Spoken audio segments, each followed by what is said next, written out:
Hello friend, नमस्ते। मैं अपने यूट्यूब चैनल पर आप सभी का स्वागत करती हूँ और उससे पहले डाला छठ की खूब ढेर सारी बधाई शुभकामनाएं आप लोगों को देती हूँ। मैं स्वरचित एक गीत लेकर के आप लोगों के सामने उपस्थित हुई हूँ। जैसा भी लगेगा कमेंट बॉक्स में आप लोग ज़रूर लिखिएगा। भोरे भोरे नदिया नहाइला सुरुजू मनाइला हो। भोरे भोरे नदिया नहाइला सुरुजू मनाइला हो। छठी मैया तो से असरवा लगाइला अचरा पसारी मंगन एक मांगिला हो।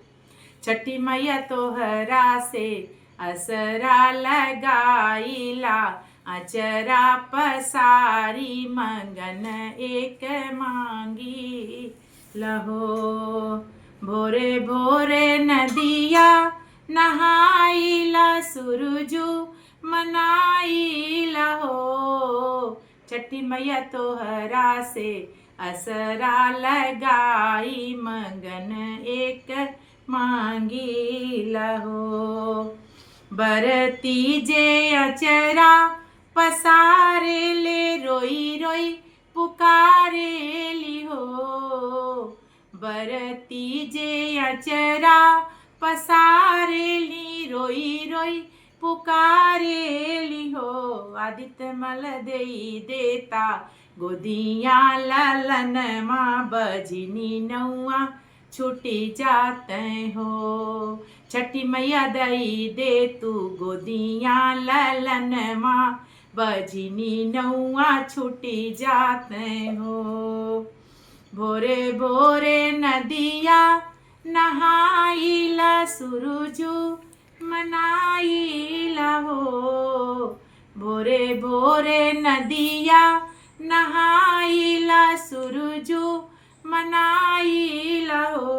छठी मैया तो रासे असरा लगाइला अचरा पसारी मंगन एक मांगिला हो। सासु ननद कहे बाझिनी लोग अप शकुनी न हो। सासु ननद कहे बाझिनी लोग अप शकुनी न हो। आदित्य मल सजना बजनिया बोला मैं असह दुख होला न हो। आदित्य मल सजना जे बजनी बोला मैं असह दुख होला न हो। भोरे भोरे नदिया नहाइला सुरुजू मनाइला हो। छठी मैया तोहरा से असरा लगाई मंगन एक मांगिला अचरा पसारी लहो। होत भोरमा सूरज उगी गई न बरती के बोलावे लागे हो।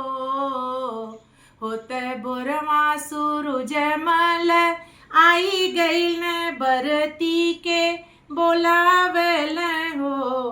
बरती अचरा में ले तू ललन माँ बजनी नौआ छुटी जइहे हो।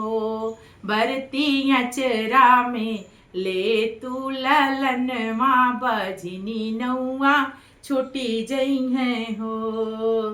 भोरे भोरे नदिया नहाइला अचरा पसारिला हो। छठी मैया तोहरा से असरा लगाई मंगन एक मांगिला हो।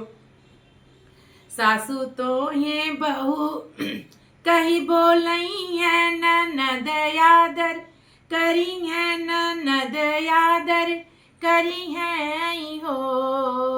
बरती सैया तो है लक्ष्मी बोलई है जिनी नौआ छुटी जई है हो। बरती सैया तो है लक्ष्मी पुकरी है, बजिनी नौआ छुटी जई है हो।